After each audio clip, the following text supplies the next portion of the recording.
Hey, RetconRaider here, and welcome back to Baldur's Gate 3, where today we prepare to take on whatever elevated threats this place has to offer.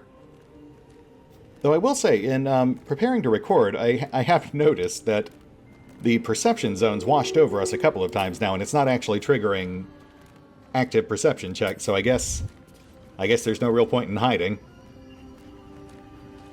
That said, we have a modest assortment of leftover lore books, so let's run through those real quick. Starting with Amap's Memoirs. The Reflections of Paul Amaps, a halfling humanist whose writings advised fair and peaceful ends to vicious conflicts. My life has been a long succession of pleasures. To see my town take to my ideas and cease legal discrimination of local orcs. To see my fights against horrid living conditions in city factories take off. To have the chance to see a new generation take to these ideas of a better, kinder, fairer, intelligent world, and run with it to new reaches of the continent. It was not a life without struggle, however, and I shall regret its failures. My old friend Swelto comes to mind, who adopted such cruel ideologies later in life. I will forever console myself in the idea that such a brilliant mind would only conceive such theories under the strain of exile and the promise of reinstatement, as she ultimately was. Interesting. Okay, so obviously we've got two name drops, Paul Amaps and Swelto. But otherwise, we don't really have a lot in the way of specifics to go on here. Honestly, it barely even feels like it fits the setting. Like, this is the sort of progressive and industrial phrasing I would expect for, like, a steampunk world, Eberron, or Arcanum, as opposed to the high fantasy of Faerun. Though I suppose, relatively speaking, Faerun has taken on several elements of those sorts of settings in more recent editions. Not to mention, of course, that Larian does tend to have a very anachronistic sense of humor. That actually makes me think of this other... Yes, this one. This stained book we found in the bathhouse back at Joaquin's Rest. Greet your inner Goliath. Gnat, knee grabber, half shanks. Stones cast by your enemies designed to keep you down? Or stepping stones so you can rise above? Inside every gnome lies an inner Goliath. By setting aside doubt, negativity, and a modest subscription fee, you too can learn to grow, inside and out. Details Overleaf, don't delay. Harness your hidden height, and watch your enemies shrink before you. See, like that has the same kind of general vibe to me. It's entertaining. I very much enjoyed it. I'm a big fan of anachronistic fantasy, but at the same time, it feels like something I'd more expect from Arcanum, Pathfinder, Shadowrun. Anyway. The Roads to Darkness. This play tells the epic tragedy of three friends who kill each other in their quest for power. The Roads to Darkness. An epic tragedy about power, corruption, and loneliness. Prologue. A lonely road. Thunder and lightning. Enter Sorith. Sorith.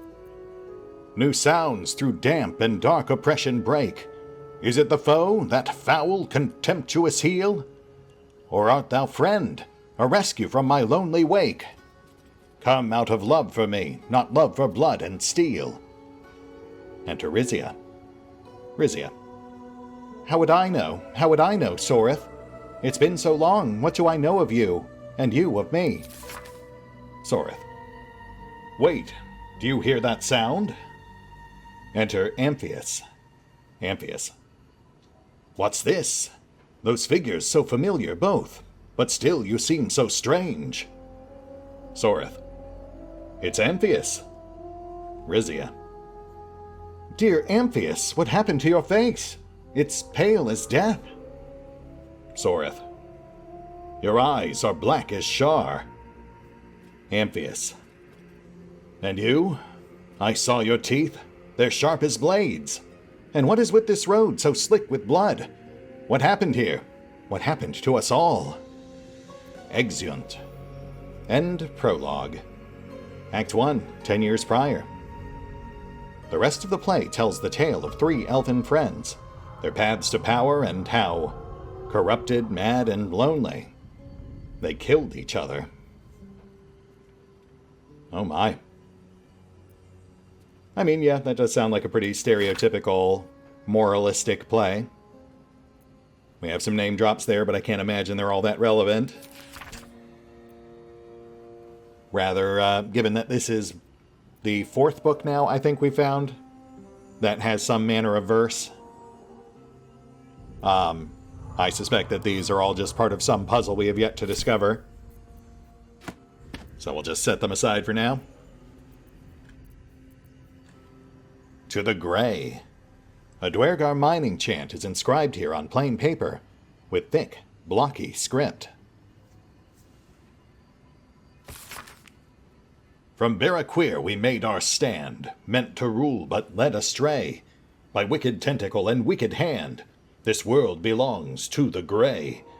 Orendal stole all we had, yet taught the weapons by which to slay. Forge your minds to ironclad, this world belongs to the Grey. The exile freed us with his command, to conquer what was taken away. Crush every monument into finest sand, this world belongs to the Grey. Trade your heart for steel intent, for with wit and mind we flay. Let them all hear of our descent. The world is nothing but Grey. And speaking of random verses, yeah, this would make number 5. Though this one is slightly more relevant to our particular quest paths. At least judging from the references to tentacles, mind flayers. Which I guess would make sense if this is in fact a Dwergar mining chant. I believe they are one of the more notable mind flayer slave races. Though they do strike a defiant tone in this particular chant. Ironclad minds and steel intent. So perhaps things have changed since I last read about them. Handwritten letter. A letter from Amarith to Lenore, expressing the former's concern about the latter's pet bullet. Oh dear. Dearest Lenore, I'm not sure how I should say this, but your last letter really worried me. Why in hells would you tame a bullet? Just because you found it near Myrna's grave doesn't mean that that's a sign. I'm really worried about you, Lenore. A bullet is not a pet. Using it as a guardian is one thing, but you sound quite taken by it. I know you don't want to come back before you finish your research, but if you're feeling lonely, you know my door is always open. Lots of love and hugs. Amarith. P.S. It really warms my heart to hear that you put the autumn crocus flowers on Myrna's grave. I remember she liked to roll around on them, even though she'd always sneeze after. She was such a soft, loyal dog. I wish there was more I could do. Oh dear. So wait, is this a hint at Lenore's final fate, perhaps? Was that bullet her pet? The one that we slew and found bloody clothes and various other personal effects inside? I mean, that definitely seems to be what they're hinting at. Myrna was a dog, and when it passed away, Lenore became attached to this dangerous new beast she found near its grave. You know, I'm honestly not sure how I'd feel about that. On the one hand, it would be very stereotypical for a wizard to become enamored with something dangerous that ultimately leads to their downfall, but at the same time, you know, that it's also tangled up with this story about Ur the Sparkstruck, her beloved who came back to the tower only to find her missing, and then languished, wasted away. I mean, I suppose we still don't know what Ur's ultimate fate might have been. I don't know, I guess I was just kind of geared up for a tragic romance, and now it feels like they're setting us up for a punchline. Step forward. So I'm getting, like, tonal whiplash. Though I guess it does explain the dusty doggy bed in the corner. That must have been Myrna's. Though no hint at what that button might do.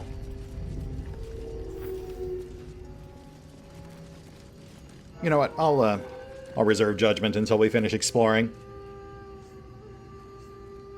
That said, let me go grab a drink real quick before we head up. Alright, what do we got?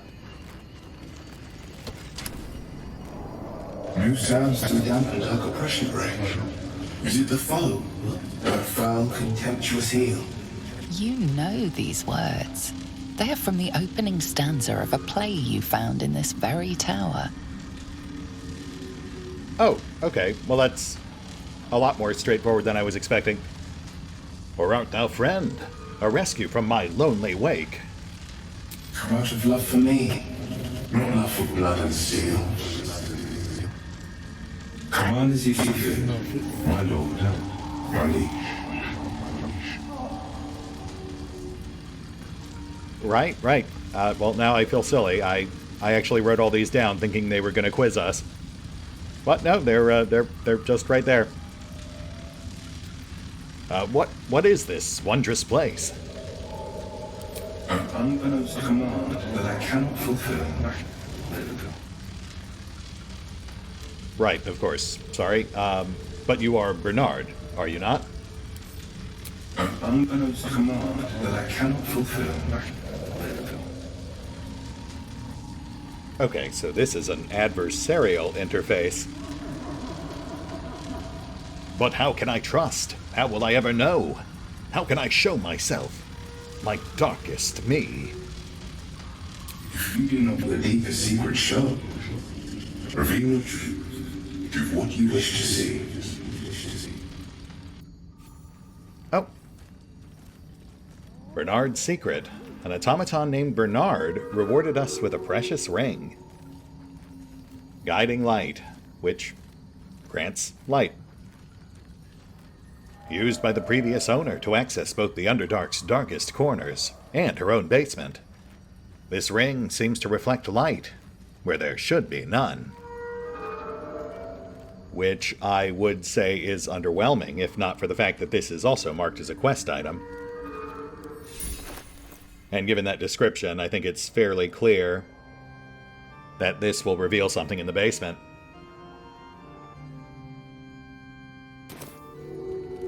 Interesting. So that was like a literal interpretation of the verse we gave it. I wonder what the other two do.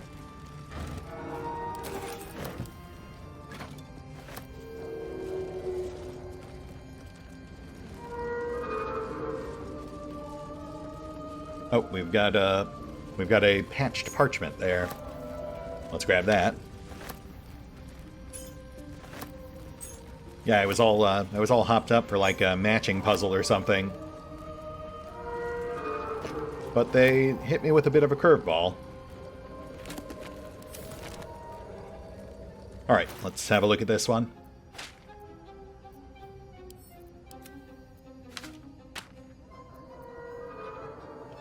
Patched parchment. A small poem about love and loss is inscribed on this torn page. The page is torn and patched in many places, as if it was well used but treasured. On it is a small poem without a name. These empty sheets are all that's left of you, the last of all the thoughtless gifts you gave. I will hold on to them, it's all that I can do. I can't throw them away. I've never been that brave. Oh, that's melancholy. And right off the bat, I can parse two potential meanings. The first being that Lenore penned this to mourn the passing of Myrna, and the sheets reference might be the leftover doggy bed downstairs, but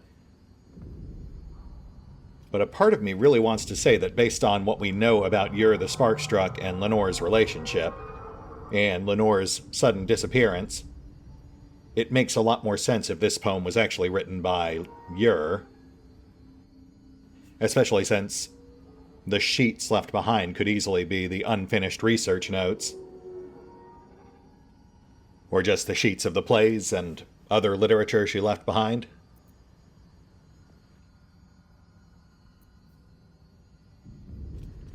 Let's see how Bernard reacts to this.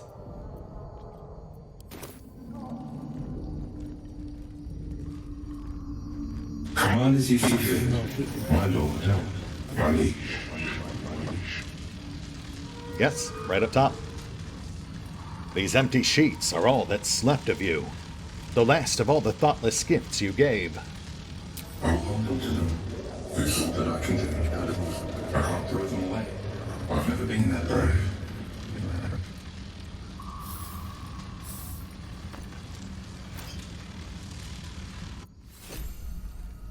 Potion of greater healing. Not what I would have expected, but if the poem is about the passing of a beloved pet, a potion might have forestalled that event. But if it's mourning the disappearance of a loved one, it might imply alchemical solutions to emotional pain. Let's try the other two. Command as you see fit, my lord, my liege. There is a light in every living thing. It's crawling towards the surface to survive. And in its wake, it tramples everything. We'll kill the rest, so that the one can thrive. Oh, shit. Okay.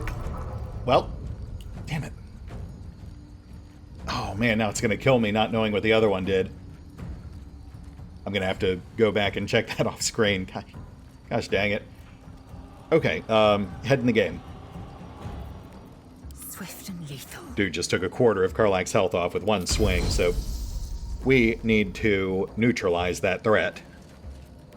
What's the plan? Let's up our odds.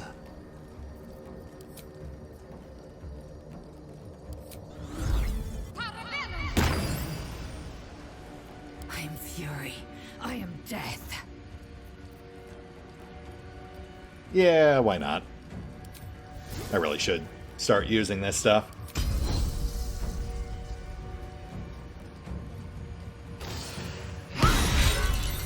Nope. Again. Again!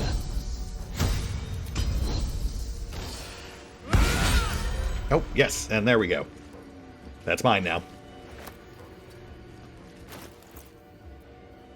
Light of Creation. +1 halberd with 1d6 lightning damage. And a chance to stun the wielder unless you're a construct. Of course. Of course, gotta settle the awesome new weapon with a potentially debilitating side effect. Baldur's Gate 3, you're killing me. Small lodestones have been inserted along the halberd shaft, a strange blue current running through them. Oh well. Won't get much use out of it, but at least we got it away from this guy. Actually, can we get him out that window? Too heavy to throw. What about... Oh, right. Used our bonus action oily.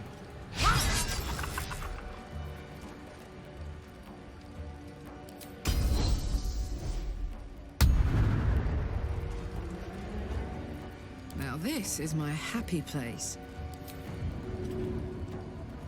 Right.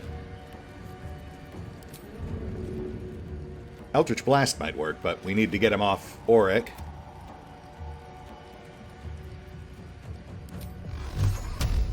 Yeah, see, we're too close right now. Oh, okay, never mind. I really figured he'd still take a swing at us, but apparently not.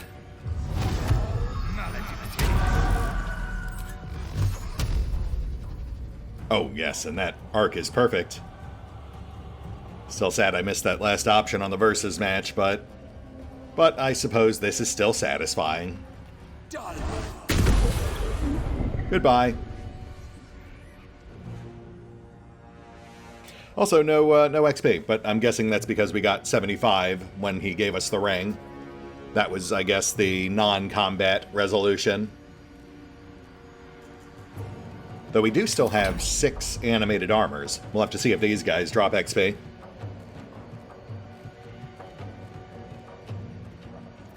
Bye forever, pal. Can we get you out the window?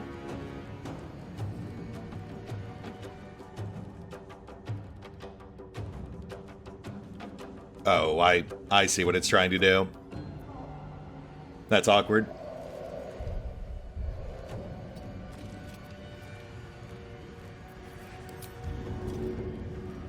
Oh, yeah, that's much easier.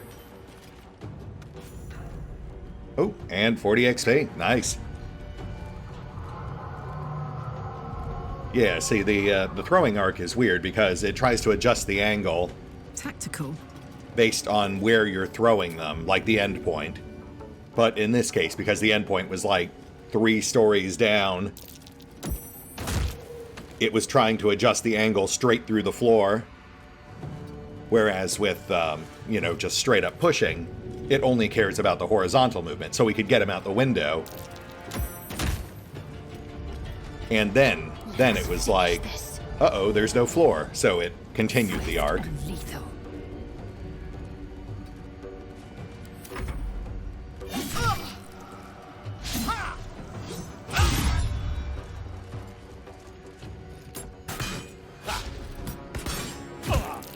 Stop that.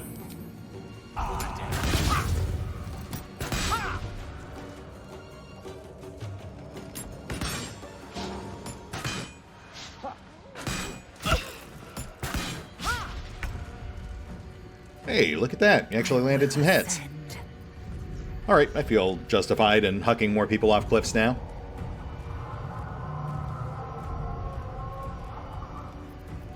Let's clock this guy to our right.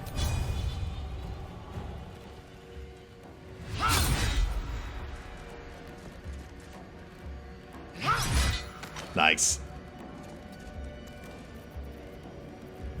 And goodbye. Sure, I'm not going to question that. Alright, so 3 left. Taking position. Pretty well spaced out. On my word. Let's get Karlak on one. Covered. Oh, and keep her finely tuned. On I go. I smell blood. And away with ye. Oh, yeah. See here, you can clearly see what's happening with the arc.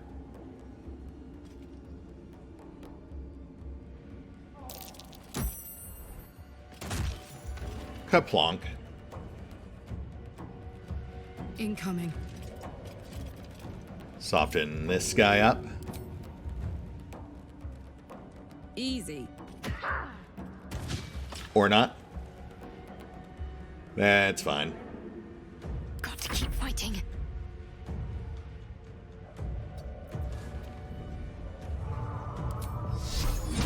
Light this guy up. Yeah. That's why I don't like save or suck spells. The cost.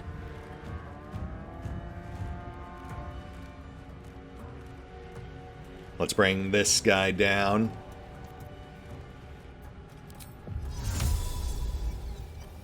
Yeah, get him within easier grapple range. Hello. Goodbye.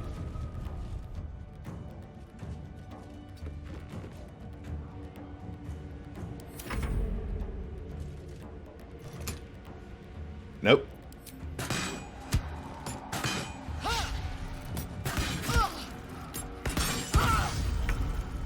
Oh, actually Time to strike.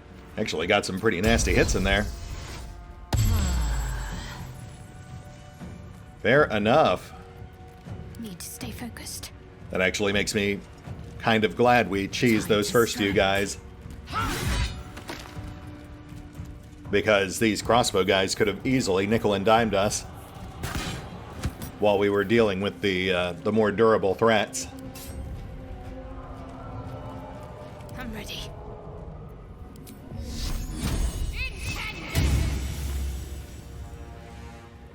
That said, as easy as this fight has become, relatively speaking, I mean, we have taken like 60 plus damage, but still, I've really enjoyed it. You know, that's what I like about the 5th edition rule set. I like the bonus actions. I like the weird power interactions. I like triggering reactions and hucking people around and having the feel of a more dynamic, interactive battlefield. I suppose the big issue being that, you know, for whatever reason, Baldur's Gate 3 balanced things out so that a lot of fights are just over before you can really have much fun. You know, the Bullet, the Observer, both of those should have been really big, grand, set-piece battles, but they were over so quick. And then, you know, by extension, the fight with Dorn ended up being trivialized as a result, too, because the Observer didn't have enough time to finish unpetrifying all of his minions. And, like, that in particular felt like a really avoidable problem, too, because considering that they fudged the Observer petrifying all those dudes in the first place, they could have easily had a quick cutscene with Dorn unpetrifying the rest of his guys with some single-use MacGuffin or something, thus guaranteeing that we'd get an actual full fight. But, you know, it is what it is. Some fights pan out, some don't. This one, although relatively easy in the grand scheme of things, I had fun with. I just wish there were more like it. Hucking people out windows, snatching arrows out of the air, teleporting around and blasting people off ledges. But not... Wait, I'm sorry. Stool of Hill Giant Strength. Excuse me? You feel a surge of strength as you approach the chair. A curious effect. Can we take this?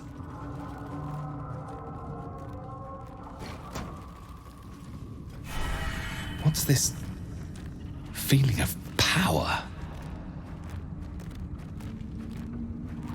It's gone. I felt so strong. Where did that come from? Wow. Okay, so enhanced strength, but only while you're sitting on it, which I guess would make sense for like a blacksmith crafting station. That chair leg could make for a fine weapon. Oh ho. Clever. I like that. Club of Hill Giant Strength. A plain club with splinters of giant's might. Increases strength to 19. Though this rotting chair leg doesn't look like much. Every splinter vibrates with barely contained power. That is fantastic. Not quite as potent as the entire stool, of course, but still, I just love the concept behind this particular hidden bit of loot. Hard-pressed to imagine how we'll actually use it, though. That is a primary weapon slot. Maybe in conjunction with the Titan string bow. Though, sadly, Shadow is not proficient with that one. Though I think... Was it the Zent who were selling bracers of archery? I might have to look into that. As a side note, I'll also say, I think that is the main thing that keeps me coming back to Baldur's Gate 3, is just how fun it is to explore these creative locations. While I have a lot of issues with the Larian world design, especially when it comes to things like the real-time hazards in a turn-based game, I really like the visual storytelling. I like that they hide interesting things all over the place. The lore is surprisingly intricately woven, though honestly that can also end up working against them, especially when it comes to characters like Halsin or Will, who are very, very clearly rewritten during development. You know, they don't quite mesh up as well as they should. which I think in turn is part of why I'm so put off by them, you know? Oh. Lae'zel? Oh, shit. Difficulty 18, huh? Really wish we had that observant feat about now. But it's fine, we'll, One sec, I'm gonna cheese this. See, like, this, and I know I've commented on it before, but this is definitely one of the things I would say is kind of a negative mark for the game. They have this elaborate world that's fun to explore, full of hidden objects. But then they have stuff like this that's gated behind single die rolls for skills you don't have easy access to. Perception, investigation, survival. All's well that ends. Not as bad as it could have. That's curious. Oh, thank goodness. That was literally our last attempt. I wonder what that did.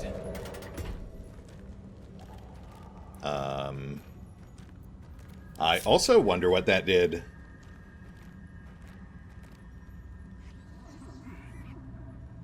Alright, well, I mean, I've got to go down to loot those bodies anyway. That's the downside to hucking people off buildings. Maybe it activated that button we pushed earlier, the one near Myrna's bed. Need to find a way forward. But yeah, you know, I don't want to come off as too harsh on the whole skill check thing. I do think there are better ways that Larian could have handled it. Like, obviously I'm a bit sore about them removing the observant feat.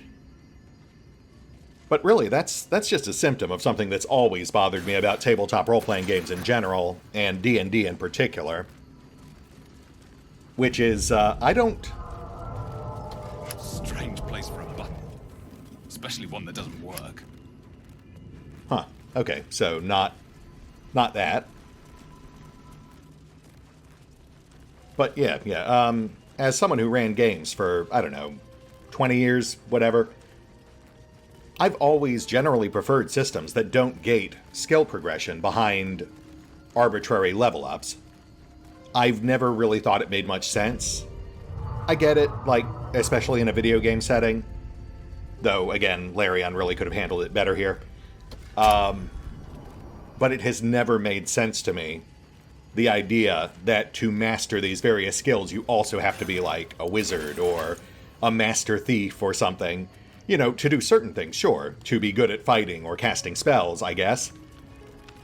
But I feel like combat skills, utility skills, and academic skills all kind of come from different sources, you know? Like, everyone needs to be able to perceive things, or to be able to engage in basic social interactions with other sentient beings. Key. I don't think we've encountered any locks here, have we? Huh. Anyway, yeah, sorry, I'm just kind of rambling whilst we retread the tower, but I feel like basic utility or academic skills are the sort of things that should really have a more organic growth. I feel like Dungeons & Dragons started in the right general area with non-combat weapon proficiencies in 2nd edition. But directly tying and gating skill advancement to level ups, I feel, was definitely one of the more egregious things they did with 3rd edition. At least when it comes to things like organic character growth. But I guess that gets into a whole separate thing, and yeah, I think it has gotten worse with 4th and 5th edition, though 4th was definitely worse than 5th. Just by way of example, one of my favorite skill systems, I think, was the old Chaosium system, the one used for classic Call of Cthulhu or Warhammer Fantasy, because it encouraged players to use skills that they weren't necessarily good at, since one of the primary means of improving in a skill was actually to go out and fail at it. Aha! Here we go. Okay, so here is our hidden basement. I guess we didn't need the ring after all. Though that might have been an alternate means if we hadn't discovered that lever up top. Let's give it a quick peek.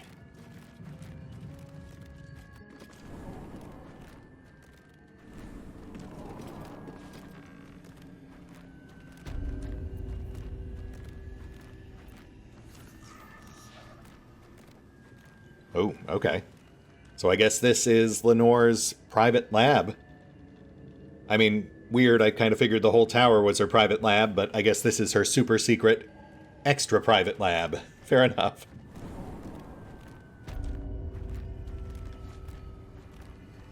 That said, we are past time, so I feel like we have to call it here. We'll hit the pause button for now. I'll take care of the usual off-screen bookkeeping. Maybe double back, recanvas the tower with the ring, just in case. And we'll pick up here next time, but just to finish my thought. And sorry, yeah, I know I got really rambly there for a bit. The short of it is, I feel like for the sake of a logical, consistent world, skills shouldn't be artificially gated behind the construct of level-ups. I guess I just like the idea of characters who organically advance or improve in some ways outside of the structure of just the constant XP grind, you know? Not necessarily in ways that would directly impact their combat effectiveness, though I guess there might be some ways that it could, but more just like for the sake of character growth. In a game like Dungeons & Dragons, or by extension, any game that ties skill growth inherently to a character's level, when you fail, you generally just fail. You're only going to better those skills by gaining additional experience points and levels, which is usually itself contingent on you succeeding, not failing. In the old Chaosium system, though, as long as you were making a genuine effort to accomplish something, failure also marked a chance to learn from that failure, assuming it didn't, you know, kill you. You got to make a check at the end of that session or adventure to see if your character, in failing, learned how to potentially not fail the next time they had to do something similar. Plus, I mean, you could also just go to school or spend your downtime studying books or whatever. But, you know, just the fact that your character could learn from failure, like in real life, is something that always stood out to me. You didn't necessarily have to be a 9th level private investigator to be great at picking a lock or finding a clue. You just had to be a dude who kept trying and failing at it until you learned how to do it better. Anyway, I'm just standing here now, so we'll go ahead and wrap this up. This is RetconRaider. Thanks for coming to my TED Talk. Sorry I don't get to nerd out on tabletop talk much anymore, but yeah, we'll hit the pause button here. I'll take care of all that stuff I said earlier off screen, and we'll pick up here next time as we conclude our time in the tower. And, you know, just generally get back to what I'm pretty sure you probably actually tuned in for, which is Baldur's Gate 3. And maybe sometimes my random tangents. See you then.